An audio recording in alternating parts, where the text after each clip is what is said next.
அஸ்ஸலாமு அலைக்கும். Welcome to Hasbu creations. நம்ம ஆல்ரெடி செயின் ஸ்டிச் எப்படி போடுறது அப்படிங்கிறத ப்ரீவியஸ் கிளாஸில் பார்த்துருப்போம். இந்த கிளாஸில் நான் என்ன சொல்லித்தர போகிறேன் அப்படின்னா, ஒரு கர்வான பிளேஸில் எப்படி செயின் ஸ்டிச் போடுறது, அப்புறம் கார்னரில் எப்படி வந்துட்டு ஷார்ப்பாக டேர்ன் பண்ணுறது அப்படிங்கிறத தான் இந்த கிளாஸில் நான் சொல்லித்தர போகிறேன். கர்வான இடத்துல போடுறது ஒன்றும் பெரிய டிஃப்ரென்ஸ் கிடையாது. என்னென்னா, நம்ம எந்த இடத்துல நம்மளுக்கு கர்வ் வருதோ அந்த இடத்துல சின்ன செயின் ஸ்டிச்சாக போட்டோம் அப்படின்னாலே நம்மளுக்கு ஃபினிஷிங் மாறாமல் நீட்டாக கிடைக்கும். இப்போ இதில் பார்த்தீங்கன்னா, நான் சில்க் த்ரெட் டபுள் ஸ்டாண்ட்ஸ் எடுத்து யூஸ் பண்ணியிருக்கேன். த்ரெட்டுக்கு யூஸ் பண்ணுற துளிப் நீடில் தான் யூஸ் பண்ணியிருக்கேன். நீங்கள் அயன் நீடில்லே போடுங்க. அதுவும் ஃபஸ்ட்டு சுவிங் த்ரெட்டில் ப்ராக்டிஸ் பண்ணிவிட்டு, அதுக்கப்புறமா ஜரி த்ரெட்டில் ஒரு ப்ராக்டிஸ் பண்ணிவிட்டு, அதுக்கப்புறமா நீங்கள் சில்க் த்ரெட்டில் கூட ப்ராக்டிஸ் பண்ணிக்கலாம். மோஸ்ட்லி ஈஸியாக இருக்கிறத ப்ராக்டிஸ் பண்ணிவிட்டு கஷ்டமாக இருக்கிறதுக்கு போகும்போது ரொம்ப கஷ்டமாக இருக்கும். நம்ம சில்க் த்ரெட்டில் அதிகமாக ப்ராக்டிஸ் பண்ணிவிட்டு நம்ம பீட்ஸோ ஜரியோ போடும்போது நம்மளுக்கு ரொம்பவே ஈஸியாக இருக்கும். ஸோ இந்த மாதிரி கஷ்டமாக இருக்கிறதுல நீங்கள் அதிகமாக ப்ராக்டிஸ் பண்ணி பழகிக்கோங்க. இப்போ பார்த்தீங்கன்னா, நான் உங்களுக்கு கர்வில் போட்டு காட்டியிருக்கேன். ஒரு சின்ன சின்ன செயின் ஸ்டிச்சஸாக நீங்கள் போட்டிங்க அப்படின்னா கர்வில் உங்களுக்கு ஃபினிஷிங் மாறாமல் கிடைக்கும். நான் போட்டிருக்கிறத நல்லா அனலைஸ் பண்ணி இதே மாதிரி தான் எந்த கர்வாக இருந்தாலுமே நீங்கள் யூஸ் பண்ணணும். ஃபுல்லாக ஒரு கர்வை கம்ப்ளீட் பண்ணால் தான் உங்களுக்கு தெரியும் அப்படிங்கிறதுனால நான் இதை ஃபுல்லாக உங்களுக்கு கம்ப்ளீட் பண்ணி காட்டுறேன். அதே மாதிரி பிகினர்ஸாக இருந்தீங்கன்னா நான் பொறுமையாக சொன்னால் தான் உங்களுக்கு தெரியும்.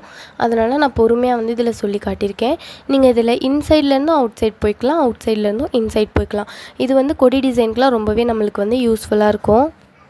ஓகே, கர்வான இடத்துல சின்ன ஸ்டிச்சாக போட்டால் ஈஸியாக இருக்கும் அப்படின்றத சொல்லிட்டேன். இப்போ கார்னர்ஸ் எப்படி ஷார்ப்பாக டேர்ன் பண்ணுறது அப்படிங்கிறத தான் சொல்ல போகிறேன். கார்னர்ஸ் எப்போவுமே நம்மளுக்கு பிளெண்டாக ஆகிடவே கூடாது. ஷார்ப்பாக இருந்தால் மட்டும்தான் அதோட ஃபைனல் அவுட்புட் நம்மளுக்கு நீட்டாக கிடைக்கும். ஆரி ஒர்க்கில் மெயினாக நீங்கள் பண்ண வேண்டியது பொறுமையாக போடணும். அப்போ தான் ஃபினிஷிங் வரும். ஃபாஸ்ட்டாக போடுறோம் அப்படின்னு சொல்லிட்டு ஃபினிஷிங் இல்லாமல் நம்ம ஒர்க்கை போடக்கூடாது. ஒரு ஸ்டிச்சஸ்லேயுமே நம்ம கவனம் செலுத்தணும். ஓகேங்களா? நம்ம மொத்தமாக அந்த டிசைனில் கான்சன்ட்ரேஷன் பண்ணாமல் ஒரு ஸ்டிச்சஸ்லேயும் நம்ம கவனம் செலுத்தணும் அப்படின்னா நம்மளுக்கு ஃபினிஷிங்காக கிடைக்கும். ஓகே, இப்போ இந்த ஒரு லைன் மாதிரி நான் ஒரு பாக்ஸ் மாதிரி போட்டிருக்கேன் பார்த்தீங்களா? இதில் ஃபஸ்ட்டு நான் உள்ளேருந்தும் ஸ்டார்ட் பண்ணிக்கலாம், வெளியேருந்தும் ஸ்டார்ட் பண்ணிக்கலாம். நான் இன்சைட்லேருந்து ஸ்டார்ட் பண்ணியிருக்கேன். என்ன பண்ணணும், நம்ம ஸ்ட்ரெயிட்டாக போட்டுகிட்டே எந்த இடத்துல டேர்ன் ஆகுதோ அந்த இடத்துல ஸ்டாப் பண்ணிவிட்டு, இப்போ எந்த சைடு அந்த லைன் போகுது அப்படிங்கிறத பாருங்களேன்.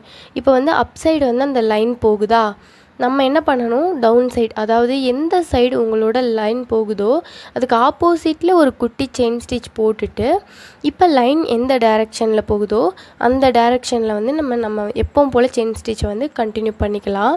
ஃபஸ்ட்டு நான் ஒரு ஏரோ போட்டிருக்கேன்.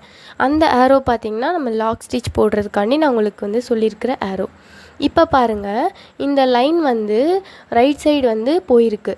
நம்ம என்ன பண்ணணும் அப்படின்னா, லெஃப்ட் சைடு ஒரு குட்டி செயின் ஸ்டிச், அதுக்கு பேர் லாக் ஸ்டிச் அப்படின்னு நம்ம சொல்லுவோம். குட்டியாக செயின் ஸ்டிச் போட்டோம்னா அதுக்கு பேர் லாக் ஸ்டிச். இப்போ ஆப்போசிட்டில் ஒரு லாக் ஸ்டிச் போட்டுட்டு நம்ம எப்பவும் போல் யூஷுவல் டைரெக்ஷனில் நம்ம போட்டோம் அப்படின்னா உங்களுக்கு கார்னர்ஸ் ரொம்ப ஷார்ப்பாக சூப்பராக கிடைக்கும். இந்த மாதிரி, அதாவது எந்த சைடு நம்மளோட நெக்ஸ்ட்டு லைன் போகுதோ அந்த லைனுக்கு ஆப்போசிட்டில் ஒரு குட்டி செயின் ஸ்டிச், அதாவது லாக் ஸ்டிச் போட்டுட்டு யூஷுவலான டைரெக்ஷனில், அதாவது நம்ம ட்ரேசிங் பண்ணி வச்சுருக்கிற டைரெக்ஷனில் நம்மளோட டிசைனை யூஷுவலாக செயின் ஸ்டிச்சை நம்ம கண்டினியூ பண்ணிக்கலாம். ஸோ இப்போ நான் உங்களுக்கு ஒரு கர்வ் டிசைன் ஒன்று போட்டிருக்கேன். கொம்பு டிசைன் கூட சொல்லுவாங்க இதை. கொடி டிசைனுக்கெலாம் இந்த மாதிரி கர்வ்ஸ் தான் நம்ம அதிகமாக யூஸ் பண்ணுவோம். ரொம்பவே கர்வும் அதே மாதிரி கார்னர்ஸை ஷார்ப்பாக டேர்ன் பண்ணுறது ரொம்பவே நம்மளுக்கு இம்பார்ட்டண்ட். ஸோ கண்டிப்பாக நீங்கள் பொறுமையாக இதை ப்ராக்டிஸ் பண்ணுங்கள். நான் திருப்பி சொல்கிறது, ஆரி ஒர்க்கில் நம்மளுக்கு பொறுமை தான் ரொம்ப ரொம்ப முக்கியம்.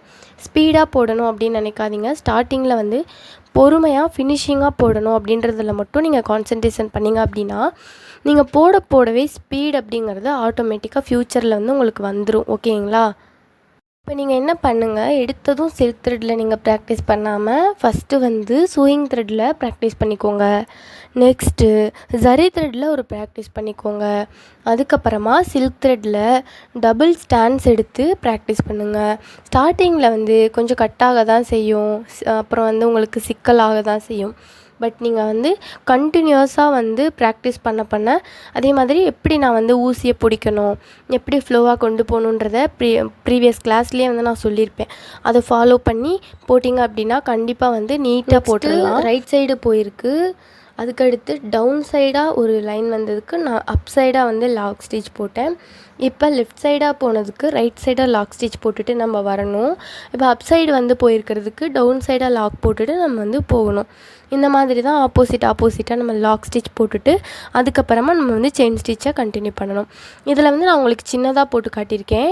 நீங்கள் என்ன பண்ணணும்னா கொஞ்சம் எக்ஸ்ட்ராவாக லைன்ஸ் கர்வ் இருக்க மாதிரி ட்ரா பண்ணிவிட்டு போட்டு எனக்கு நீட்டாக வந்து ஃபோட்டோ எடுத்து உங்கள் நேம் உங்களோட ப்ளேஸோடு எனக்கு வந்துட்டு சென்ட் பண்ணிடுங்க. ஓகேங்களா? Okay guys, all the best.